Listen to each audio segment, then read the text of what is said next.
Okay, this is the elevator and at this apartment block, as you can see.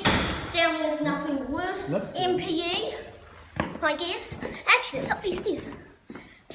And here is the lift. Oh, it's capacitive button Schindler 4300. Okay, here's once your fire equal switch coming down. It's really slow. Yeah, slow for the number of floors. That's a start. Here it is. Here we go.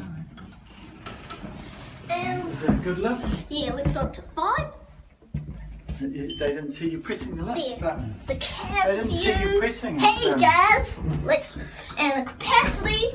It's 65 kilowatts. It's a touch thing, isn't it? Like a touch screen, isn't it? Now remember that next time, you can see your hand pressing the lift, because otherwise you were just staring down the side. And here we are at the 5th floor. Wow, that's good. Welcome to Monument Apartments. Oh, there's a game called Monument Valley. There's your indicator. Oh, this must be this is the rear store for the rear. Up and down at the same time. And let's skip a bit. Oh, let's pause the video. I want to see it.